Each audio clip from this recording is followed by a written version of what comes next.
Muddy matters. Today was the farmer's fair. James had two very important jobs to do. He was taking Farmer McColl's sheep to the fair, and he was having his photograph taken for the newspaper. Make sure you take the fast track to the fair. No bumping my sheep about, Farmer McColl had said, and make sure they stay clean. I will keep them as smart as I am, sir, James said proudly. There were two routes to the fair. One track was fast but muddy. The other track was bumpy but dry. James didn't want to be dirty for his photograph, so he took the bumpy track. The poor sheep jiggled about in the back. Bubbling boilers, said James. What a rocky ride!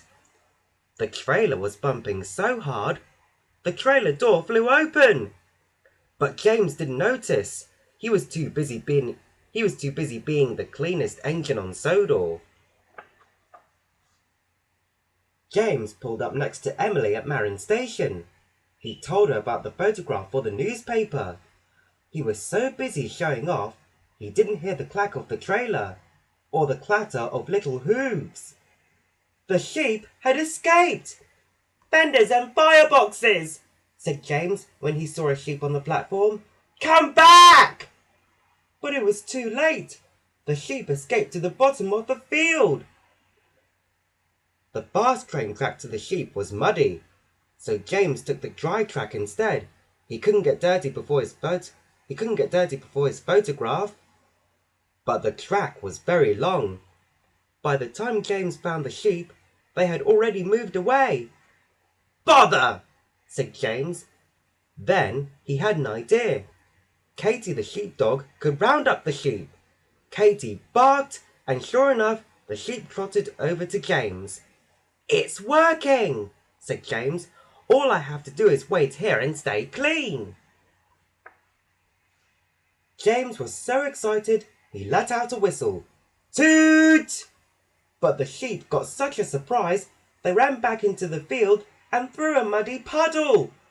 Oh no! We can't be late, cried James. It doesn't matter if I'm dirty. I can't let Farmer McColl down. So James whooshed like the wind down the fast, dirty track. Soon James wasn't a bright red engine. He was a muddy, messy one. James pulled up next to the sheep, and Katie pushed them into the trailer. They were back on track. When James pulled up at the fair, Farmer McColl gasped. Not only was James covered in mud, but so were his sheep. Splendid, said the newspaper photographer. A hard-working engine with his sheep straight from the fields. That's a front-page photograph. Smile, everyone! James beamed from buffer to buffer. He had never been happier to be the dirtiest engine on Sodor.